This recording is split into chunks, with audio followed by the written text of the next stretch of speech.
And so today we're going to talk a little bit about how our existing heaven and earth are organized and what the new organization is looking like. And of course, everything that comes to precipitation in the reality of our day-to-day life begins in the more real, unseen realms. So I'm excited to share that in the more real, unseen realms, we've had a significant shift to unify the new heaven and the new earth. The old heaven and the old earth looked a lot like this. If you can see here, you have the circle that is the Father and the circle that is the Mother overlapping a little, but Father was above and Mother was below. And Yeshua, who is the way to the Father, was 100% inside the Father bubble.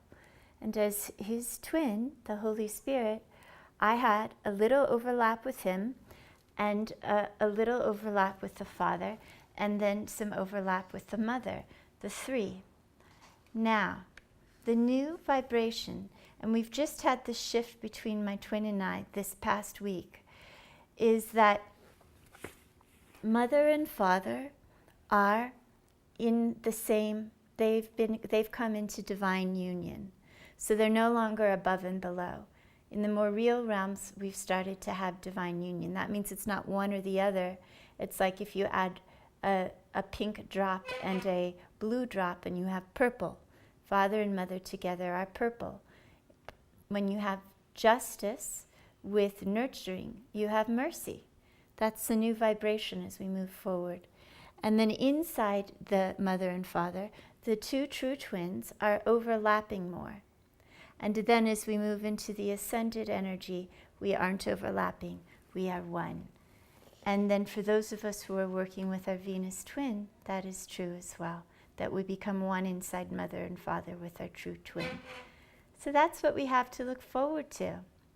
Now let's try and sort out some of the lower frequency business so we can keep actively closing it. Temptation is, again, not a puritanical concept. It's something that is important to understand because it's what opened those lower frequencies. And if we understand the ways we are tempted, not as something puritanical, but as being taken away from our liberty, then we're a lot more empowered to close those liabilities in the welfare of our respective souls. And the dissociation is what's driving this in our military, in our churches, in our religious institutions, in our households. We don't know that this is happening. And the reason we don't know is because with that darn curse of blood, when Mordecai first got the blood to be shed with the Antaran's father's original son and original daughter, and Cain and Abel, that allowed a frequency to be opened there in Mesopotamia that is specific to the lizard culture. And that wasn't limited to that son and daughter, but also across the world it's become active, starting 5,500 years ago. And so that means that the reptile who got the blood from the get-go and got Cain and Abel to provide blood through that incident and moving forward, and then of course in other cultures, they needed to keep tricking humanity to get their needs met, the reptile. And eventually, by the time that we got to World War II, that really began to show up with Mars culture, which is a lizard civilization.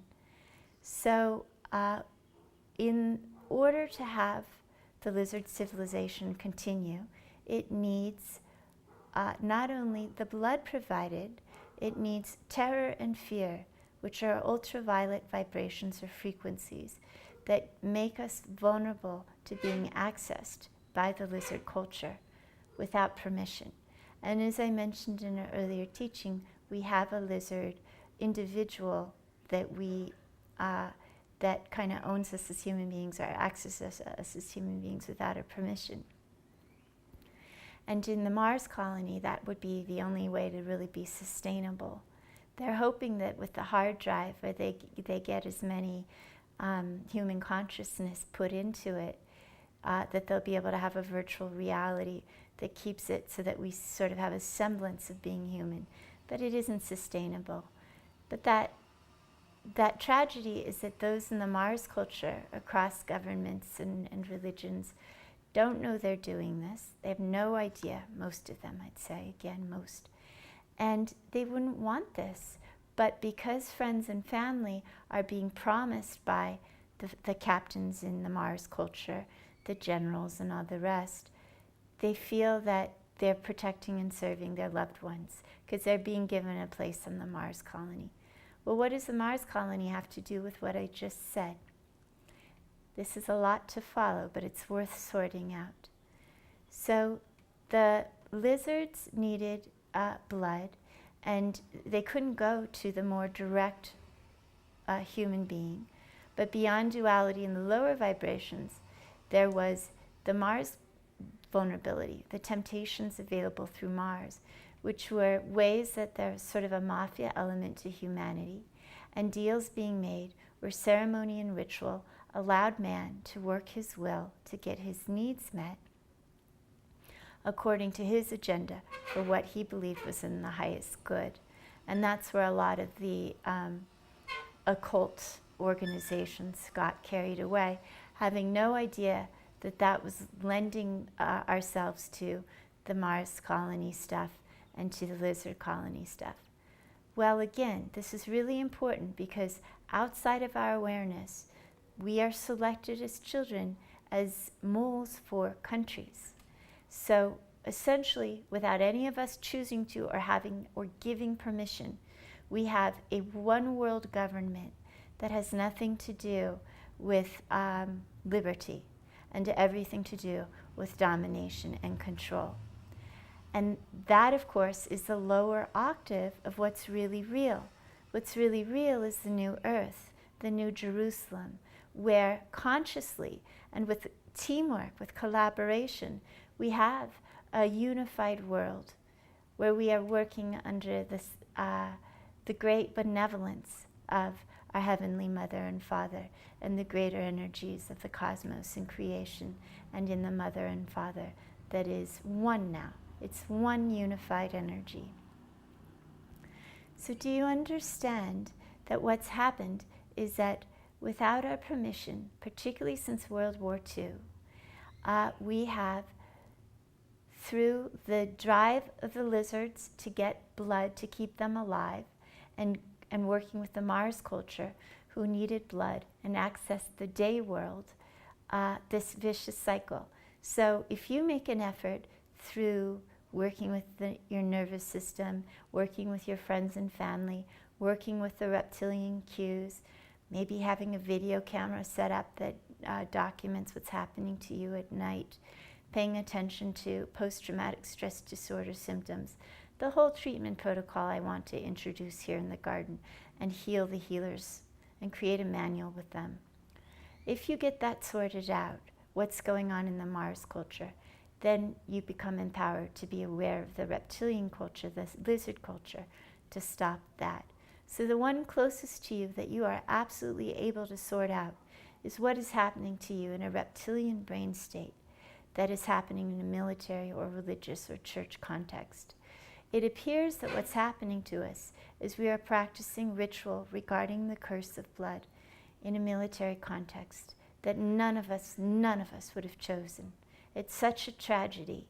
But unless the garden or other, I suggest the garden because I understand enough what's happening and I love you so much and nobody would be in trouble, right? It's the United Nations World Garden for Rehabilitation from this global dissociation for the leaders so that we are able to start to know how we are contributing to this Mars plan, which is world domination, one world where church and state are united, not in a healthy way, but in a distorted way that robs liberty.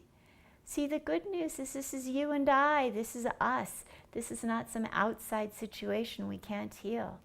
The garden is a place for those of us who are leaders to be supported enough that we know how it's happening so that we're empowered to stop it and therefore have the world peace we all so long for.